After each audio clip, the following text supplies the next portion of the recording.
Yo, hey guys, Bweeks here, back with another video. So, in the previous build guide for my knight character, I was using the Manabender, which I'm still using, even though it recently got nerfed by 90%. So, I've revamped the build a little bit, just to continue using it, and currently I have it max. So I think in the future I might switch away from it to something else, try out some more builds, but I wanted to bring kind of like an update build guide to that video. This is like some current gameplay of just how it looks now. It's a little different than what it was before. Obviously we had to get rid of some tankiness to kind of offset the 90% nerf that they did to the weapon itself, and then they also did some changes to deflect where it has a longer cooldown, and it also takes 40% more hits to come off a cooldown. So it ended up seeming like it wasn't really worth it anymore. Since then we started scaling crit to utilize the Manabender given ability, and with that we're scaling crit damage. So I'll quickly go over the new setup and all the skills and stuff. So anyway, here's our character. A lot of things have changed, so we'll just quickly go over it. I think everything with Mighty Swing is the same, but in case you haven't seen the previous video, we'll go over it really quickly. Well, I guess we'll talk about the weapon first. So the weapon is Manabender. It gives you mana regen, but then it gives your skills in your primary and secondary deal additional damage equal to their cost as mana cost. Jeez. So anyway, basically what we're doing is Mighty Swing is going to have additional damage based off its mana cost, so we're scaling the mana cost. Same thing as the last video. The second part is the part that got nerfed. So you have raw damage equal to 155% of your mana regeneration. So it used to be 1,550% of your mana regeneration. So now every 100 mana regen just only gets you that 155%. So yeah, 90% nerf. Anyway, with the Primordial Benediction, while Manabender is active, which is the skill that is granted by the sword itself, when you activate that, you have a new ability that critical strikes from your primary and secondary skills create a mana detonation, dealing additional damage as elemental damage to enemies with a 1-yard radius. So I'm trying to use that just to help clear out. So we've started using grappling hook still, and we'll pull enemies in, we'll activate the Manabender ability, and then we'll use our sweep, and everything will just kind of explode. So to go with that is the Mighty Swing. So still 507 mana, still scaling the cost that way. We're using Skewer for the extra damage. We're using Mighty Swing grants inner fire chance. We have overdrive on our actual gear, so same thing as before. I'm using Practice Makes Perfect, getting 35% critical strike chance from that because of the mastery additional points. I'm doing 15% recast chance, and I'm doing 80% increased damage with the Mighty Swing. Secondary skill, we're using Grappling Hook. I'm using the increased range of Grappling Hook. I switched between this one.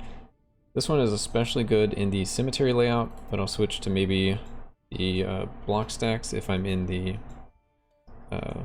prison layout, just because it's more tight corridors and you don't need the extra range, so you can get some free block that way.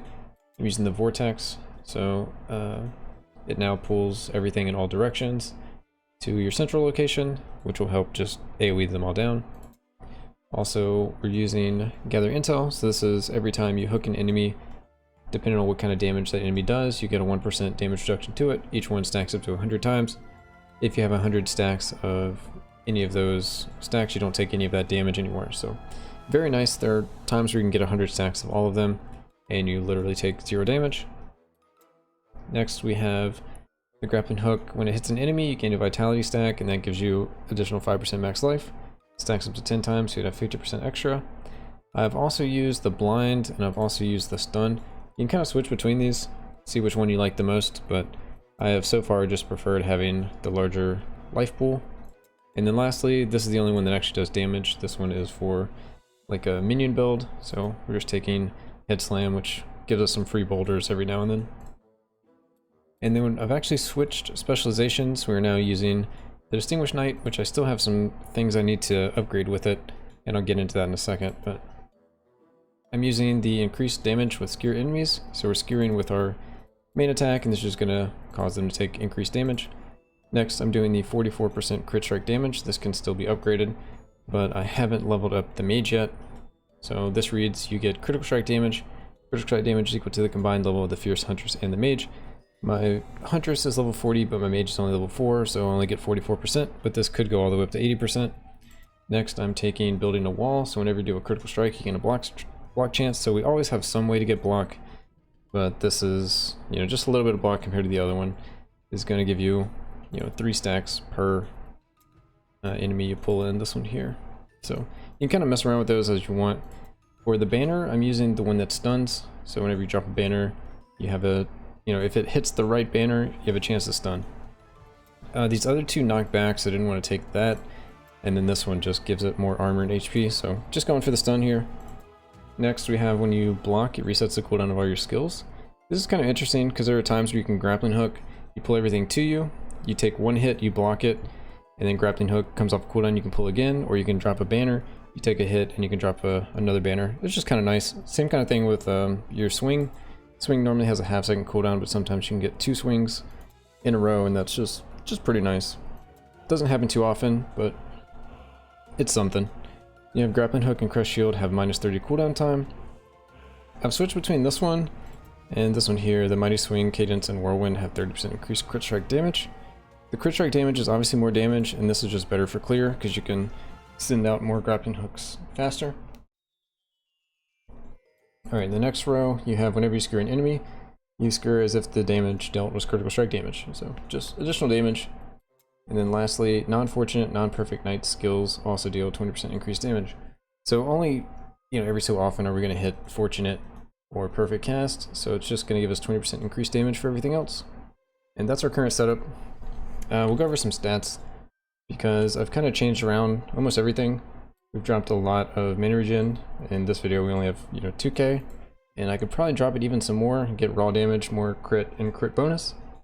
But since I'm still using the Manabender, those stats aren't completely awful. You still need a little bit, but a lot of the gear doesn't transfer over into other builds, so I'll have to re-roll most things just to try out like a different weapon. But anyway, I'll do like a quick overview of all my gear.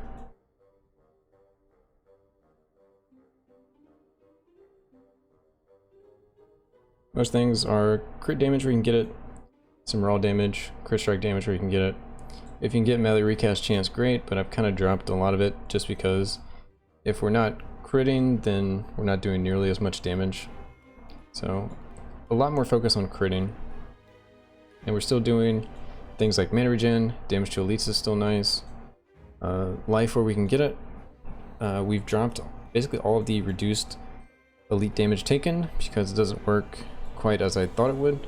Which you haven't seen that video, have that video up on the channel. And just kind of shows what some of the best defensive layers for the character are.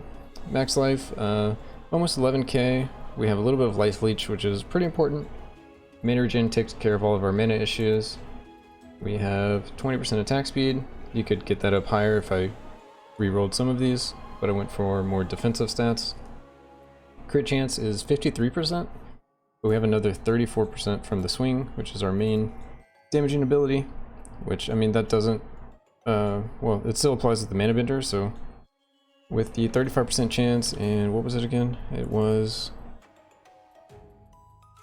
53. I mean, we're hitting 88% chance to crit, so we crit almost every hit, and when we do crit, we have 422% crit strike damage. We're also using the ancestral skill here that gives us extra raw damage and crit strike damage when we activate it, so we get another 100. So every time we crit, we're doing 500 times the damage. So our base damage is a lot lower than it was in the last video.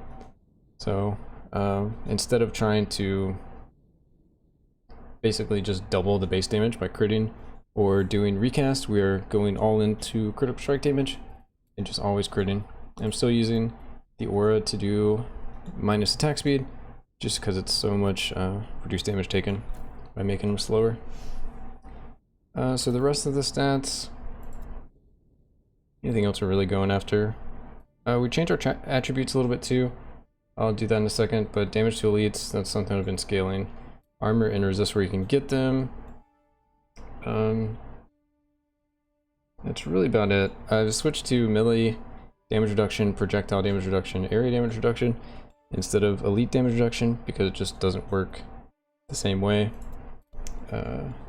these are actually better, so I'm using this instead. So again, we have inner fire chance off swing, we have overdrive chance from gear, we only have a little bit of melee recast chance because we've gotten rid of basically most of it. Doubling our base attack doesn't really do as much as it used to, so this is a lower priority versus crit bonus. And that's really it with the stuff we've been picking up. As far as the attributes go, we used to have way more in determination, and we actually got the next rank, the one here that gave us 3% all damage reduction for the next 10 seconds and a lot of mana regen along the way. But since we're getting rid of that, I instead switched to Fury, so we get an extra 10% crit strike chance, and then for every enemy within a 2-yard radius we get crit strike damage, so big damage from that. And I'm still doing toughness to get the extra melee resist as armor. These extra points you could probably put in whatever you wanted, but I felt that I just wanted the extra life and armor. And the armor actually gives me melee resist, so just kind of works out. But this is basically the character. If you guys have any questions or comments, just leave them below and I will check that out. Usually respond to everything, and we're going to continue to optimize this build in the future. I'll probably try to switch away from the Manabender in the future, just because I want to try some of the other weapons, because they seem interesting and they might just work with the build more, but it seems like the Manabender is still optimal. I just switched a little bit into more using the actual Manabender skill than the actual just raw damage you get from the weapon. Anyway, hope you guys enjoyed. Like, comment, subscribe, all that fun stuff, and I'll catch you guys in the next video.